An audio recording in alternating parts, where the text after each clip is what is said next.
В своем проекте «Ремонт новостройки от А до Я» показывал весь процесс заливки цементно-песчаной стяжки с шумоизоляцией. Последний ролик был про финишный наливной пол. В комментариях было очень много вопросов по поводу маяков. Нужно их доставать или не нужно? Если нужно, то как правильно это сделать? В этом ролике вы найдете ответы на все эти вопросы. А также сделаем работу над ошибками по толстослойной цементно-песчаной стяжке, разберем все этапы и я отвечу на самые популярные вопросы из комментариев. С вами, как всегда, Павел Сидорик, и это канал о ремонте и отделке. Поехали! Почему мы достаем маяки? Потому что, несмотря даже на то, что мы стянули дополнительно еще наливным полом, или это был плиточный клей, они все равно немножко торчат. Видите? Все равно чуть-чуть играют. Это, конечно, не критично, подложка это все съест, там у ламината или у любого другого покрытия, но лучше их достать. Из стяжки маяки просто вырвать руками можно только в одном случае, если стяжка еще не набрала прочность. Например, на следующий день после заливки. Как только стяжка набирает прочность, буквально проходит 3 дня, вы уже маяки из стяжки не вырвете, потому что стяжка становится настолько крепкой, что маяк просто отрывается. Их уже нужно вырезать. Почему в моем случае лучше достать маяки? Потому что напольное покрытие у меня будет каменно-полимерная плита, а здесь уже подложка встроена. И толщина этой подложки 1,5 мм. Соответственно, если бы это был ламинат, где толщину подложки можно взять 5 мм, и она 100% перекроет чуть-чуть торчащий маяк, тогда можно было не доставать. Но в моем случае лучше достать. Мы будем использовать штроборез. Диски в штроборезе ставятся на ширину маяка и на глубину 10 мм. Штроборез подключается к пылесосу и вырезается маяк. Маяк пропускается между дисками.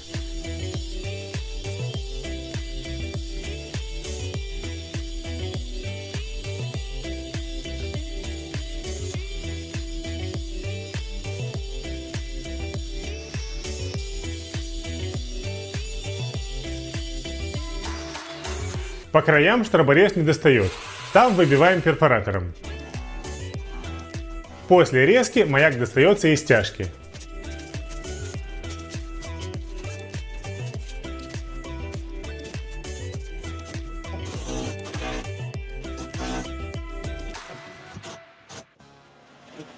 Переходим к следующей штробе. Работа идет быстро и без пыли. Штроба не глубокая, чисто подрезается бетон, чтобы достать маяк.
Дальше все нужно убрать и пропылесосить.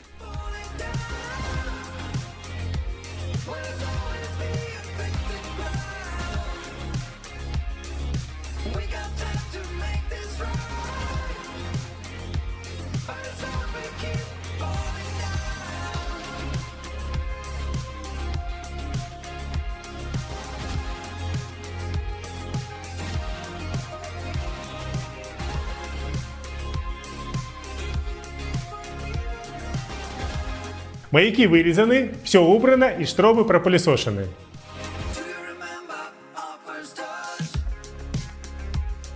Таким же образом маяки достаем в других комнатах. Теперь штробы нужно прогрунтовать. Использую грунт глубокого проникновения.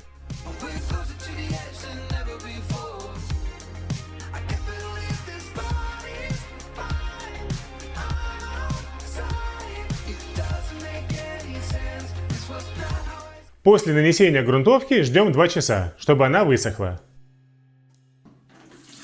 Для замазки штроб буду использовать раствор, состоящий на 50% из наливного пола и на 50% из плиточного клея. В этой смеси клей будет заполнителем, наливной пол отвердителем, так как быстро застывает. Замешиваем небольшое количество, так как раствор начнет твердеть через 30 минут. Консистенция получилась воздушно-липко-пластичная. Штробы заполняются раствором с бугорком, не заподлицо.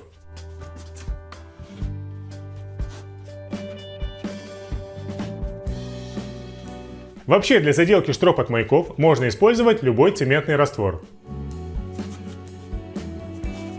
Клей смешал с наливным полом для того, чтобы он быстро схватился. Так как у наливного пола время жизни раствора примерно 30 минут. Дальше он начинает застывать.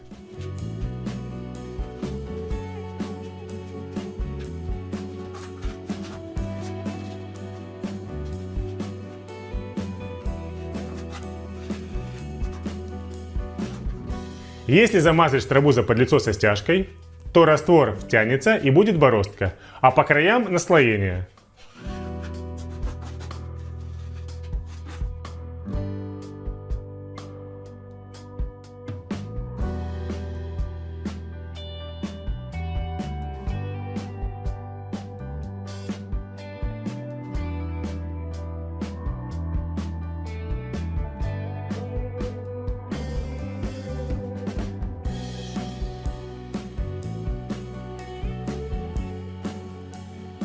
Вот что получилось. Штроба замазана с небольшим бугорком. В таком случае она не просядет. Примерно через 30-40 минут, когда раствор затвердел, шпателем снимаем излишки.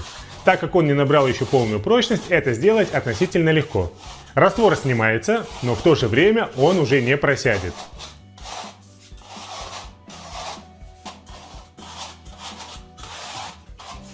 Таким образом счищаем все штробы.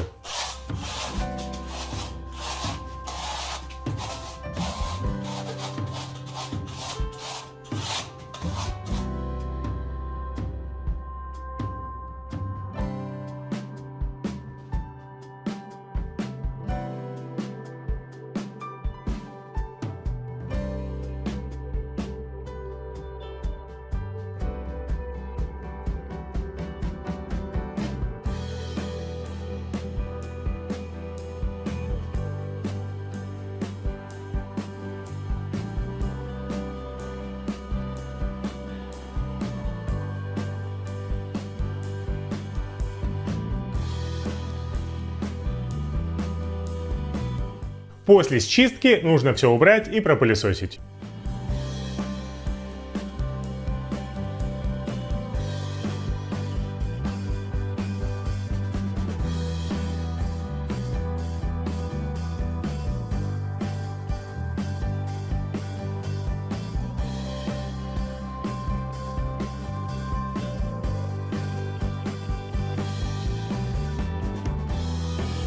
Штробы замазаны, стяжка готова.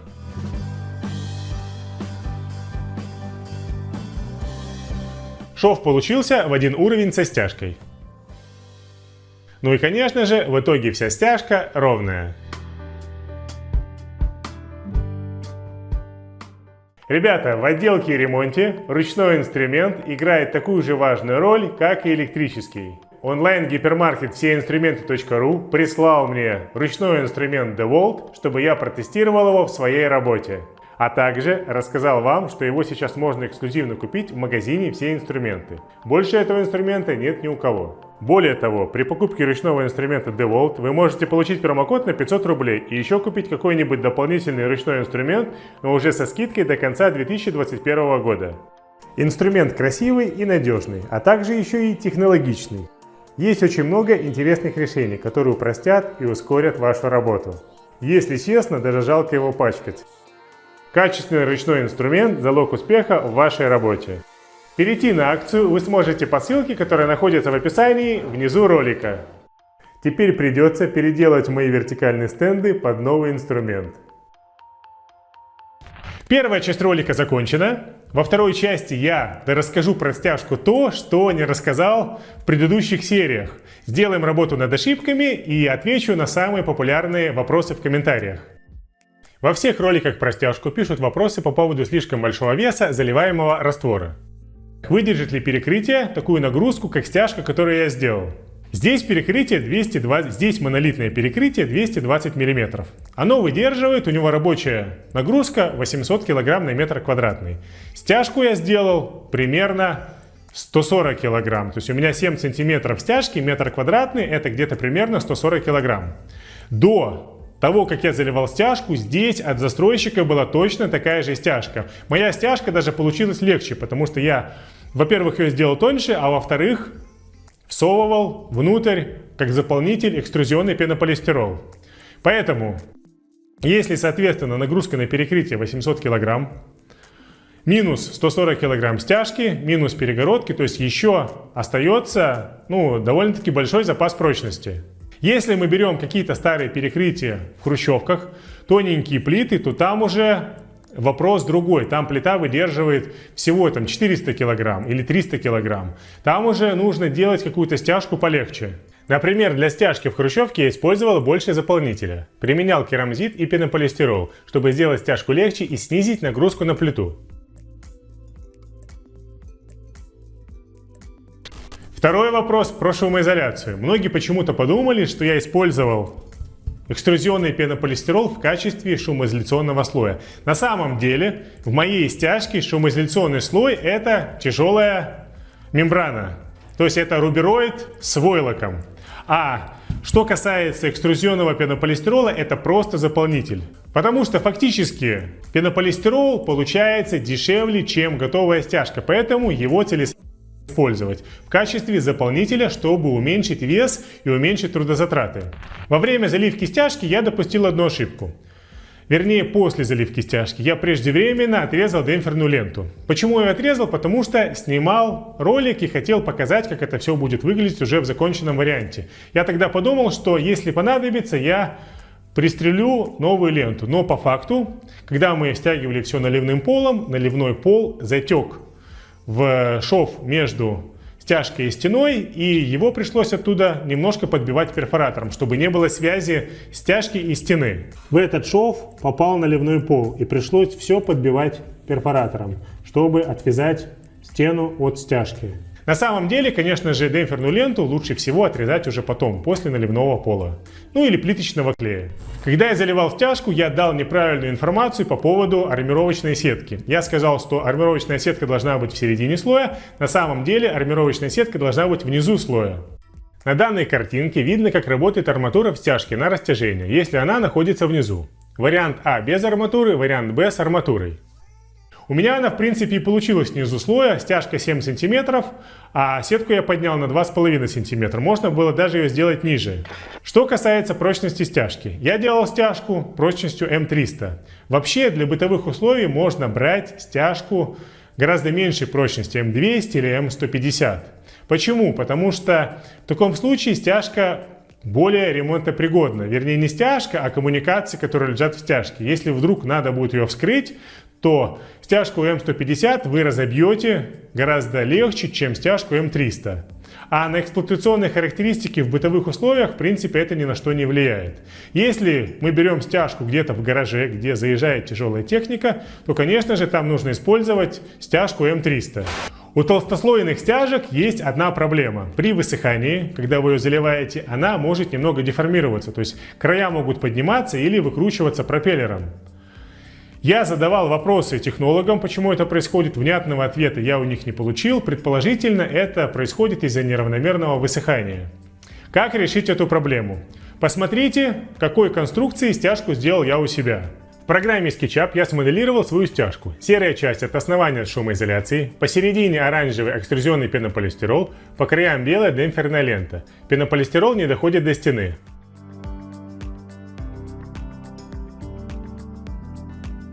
Я сделал ребро жесткости. Из экструзионного пенополистирола я выложил середину, а по краям я сделал ребро. В таком случае моя стяжка практически не деформировалась. Еще есть второй вариант. Это когда вы сначала заливаете первый грубый слой. Допустим, у вас стяжка 10 см, вы заливаете 8 сантиметров, просто без правил, без маяков, без ничего по лазеру и при помощи площадки. Разравнивайте эту стяжку.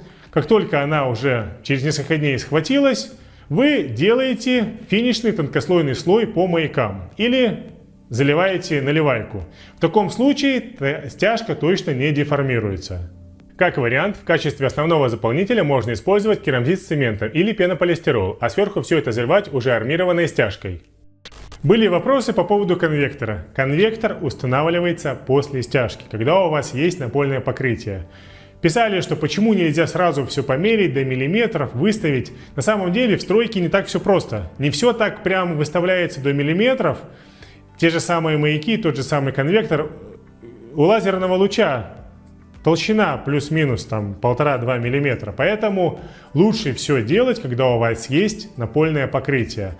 Потому что даже когда мы приходим на объект, где уже сделана стяжка и встроен конвектор, все равно очень часто приходится его разбивать и регулировать непосредственно по напольному покрытию. В противном случае вы можете установить конвектор, залить его, а потом положить пол, он не подойдет, и заново все разбивать и переустанавливать. Что лучше, наливной пол или плиточный клей? И почему я наливной пол заливал по маякам? Он же растекается сам. Вы что, инструкцию не читали? Что же вы за мастер? Я вам открою большой секрет для тех, кто никогда не работал с наливным полом. Наливной пол сам так просто не растекается, особенно если вам нужно залить 1-3 мм. Есть мастера, которые могут залить наливной пол ровно, но, во-первых, они используют те же самые пластиковые маячки, или натяжные маячки, или саморезы вкручивают, разбавляют этот наливной пол больше, чем нужно по инструкции, чтобы он был более жидким, и по чуть-чуть, контролируя уровень, заливают. Если вы так просто его выльете, он не разольется идеально по всей поверхности, он просто застынет таким вот бугром.